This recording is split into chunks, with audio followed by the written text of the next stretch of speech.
Good morning. We are extremely pleased that you're here. It is good to come together for the purpose of co-creating. Do you agree? Yes. It is really co-creation at its best.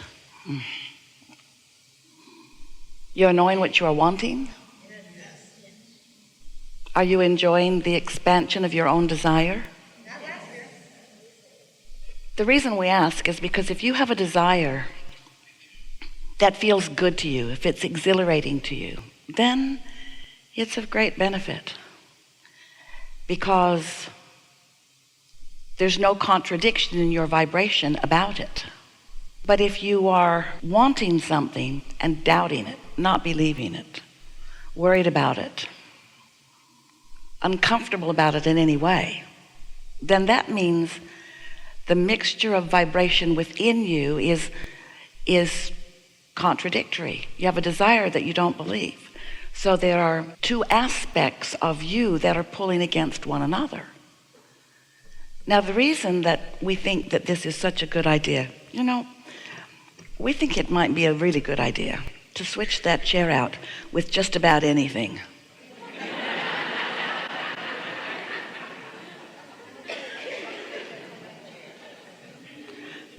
Like that. That's a perfect chair right there.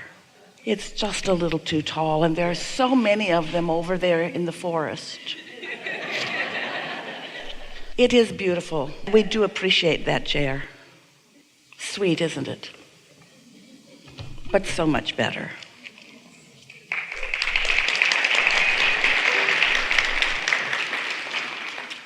The reason that a doubt about something that you want is so unpleasant is because there are two points of attraction within you. Now, that may seem strange to you because you see yourself as an individual, and you may have been hearing about law of attraction, and law of attraction is a powerful law, really the most powerful law, that really says and means that that which is likened to itself is drawn. So you get what you think about, whether you want it or not.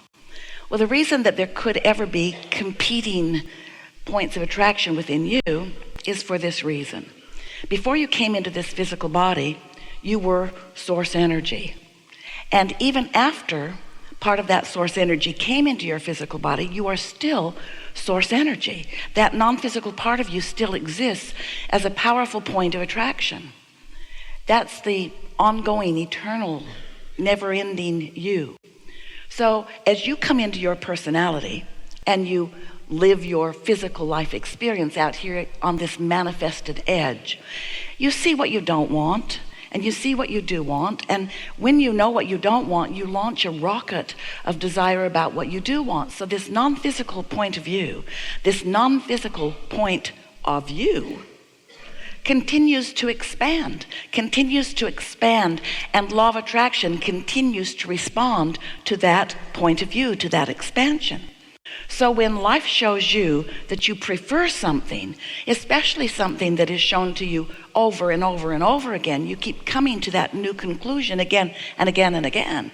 As this desire continues to radiate from you, your non-physical point of view becomes greater and greater and greater, and law of attraction is responding to that.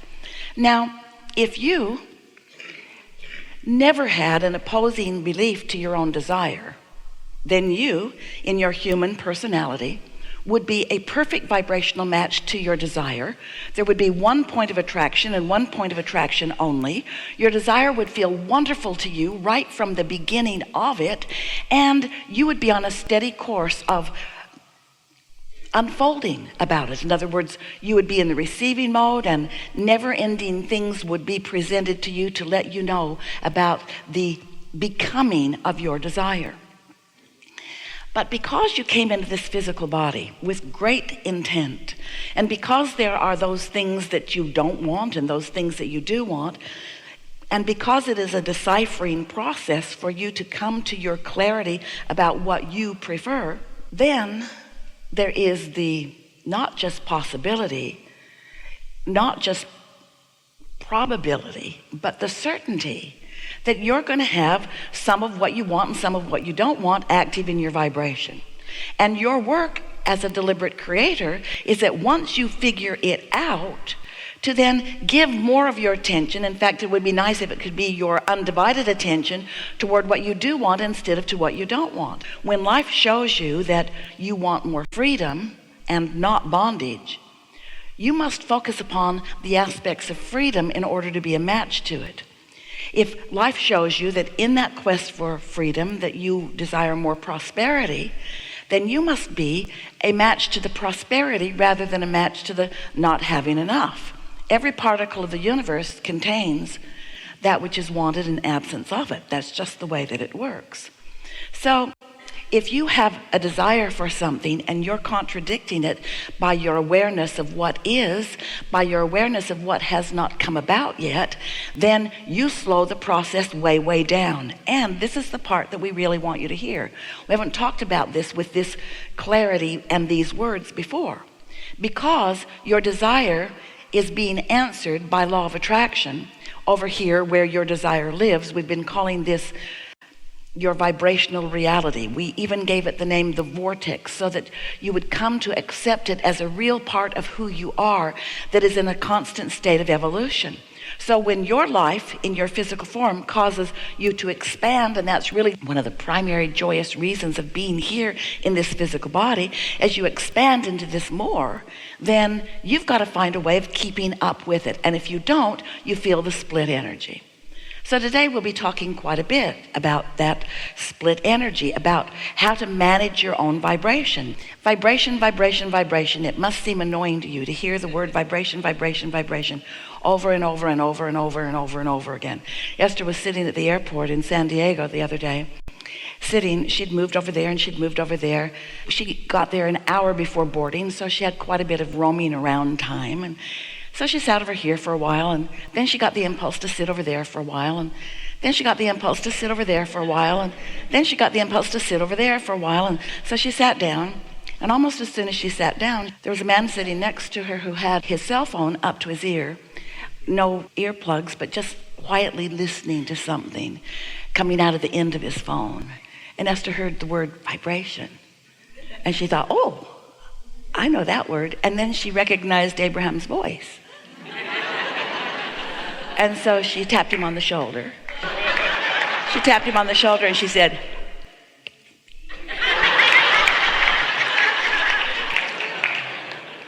and he said, my daughter has been wanting me to listen to this, and so I'm just now doing this. And he said, and now I'm a believer. And Esther said, don't get carried away, listen some more. It was a wonderful vibrational law of attraction moment for both of them, really. Vibration, vibration, vibration, vibration, vibration. So you are so good at translating vibration, you don't know you're doing it. You see and hear and smell and taste and touch because you're deciphering or translating vibration. But when you feel emotion, that's your keenest, most subtle translation of vibration. And the reason that you have emotions is because there are two of you. And that's the thing that we really want you to understand. There are two parts of you. The non-physical in the vortex, pure positive energy, source energy part of you, who is expanded with your even most recent amendment to your desires. And then, we love you so much, there's you. There's you, taking life as it comes to you. But often, when life shows you that you want something, we love you so much, often you spend more time explaining to yourself and others why you need this improvement in your life, which holds you in vibrational alignment with its absence. As you justify or rationalize or defend, as you explain why you really, really need something that you do not have, you're practicing the vibration of its absence, not the vibration of its presence. And that's why sometimes your desires don't feel good to you in the way that we want them to. So, we're just going to explain something to you briefly, and then off we'll go talking about whatever it is you want to talk about. So you came from source energy into this physical body, and you've been exploring and asking with vibration, sometimes with your words, but not always with your words. In fact, not even most often with your words, about improvements, because you and everyone is selfishly oriented. And by that we mean you can really only perceive through the perspective of yourself. So as you advocate for yourself by preferring this and this and this, that's what we're calling step one. The contrast causes you to ask, and you're launching these rockets of desire. And step two is that the source energy part of you and all those who are gathered there receive what you are asking for, focus upon it, and become a vibrational advocate for that, which means hold the vibrational focus upon it, and law of attraction is responding then to that which you are asking for. So in this vibrational reality, your desires are becoming. In fact, they have become so significantly that we can tell you unequivocally that you have enough in your vortex to keep you busy for 20 or 30 lifetimes in terms of manifestations unfolding. It's a wonderful thing that you've got going on here. But you've got to do the step three part. You're over here in your physical form, using your physical senses to observe your physical environment. And often you're noticing the absence of something that you want. And in doing so, you're keeping yourself apart from who you really are. And that does not feel good. And that's what negative emotion is. So we like to say it's a little bit like you've got a desire, so you put a big engine on the desire end of your track. You're a train on a track, level field. Put a desire over there, and that desire starts moving toward, the engine starts moving. Your whole train starts moving toward your desire. But then you realize that you don't have it yet, so you plunk another engine down going in the opposite direction.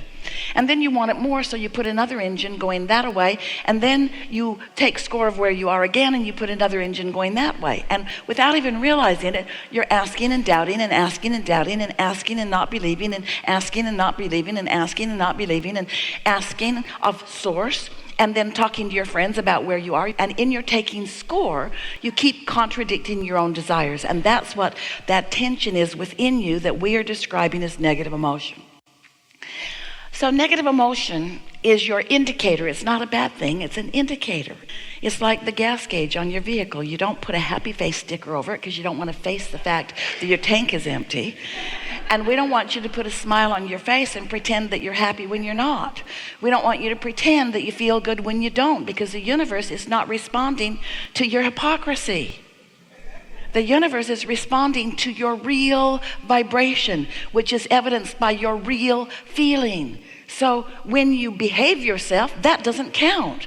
When you perform the way others expect you to perform, even though you don't feel good in your solar plexus, it does not improve your point of attraction. You really got to get happy. You really got to find a way. You must find a way to be a vibration. So we'll talk a lot today about how you bring that about, how you are aware of your balance of energies and what to do about them. The most significant thing that we want you to hear from us. You've been listening to us for a while? Well, then we're going to tell you something that you have not heard us emphasize much. Just recently, we're really giving this to you in a strong, strong way.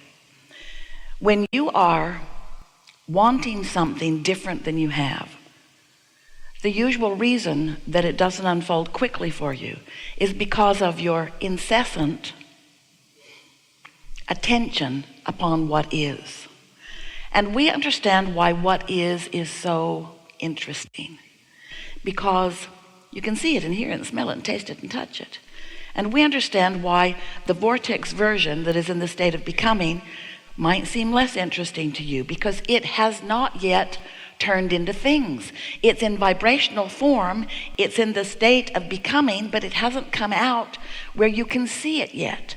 And you're addicted to what you can see and hear and smell and taste and touch, so much so that you would rather think about and talk about what you can see and hear and smell and taste and touch, rather than only about what you can feel, even though everything that you want is over here in this vibrational reality in the process of becoming. So for a while we were explaining to you about this vibrational reality. We called it a vortex. We wrote a whole book about it, 2 of them in fact, to help you to accept that it is a real state of existence.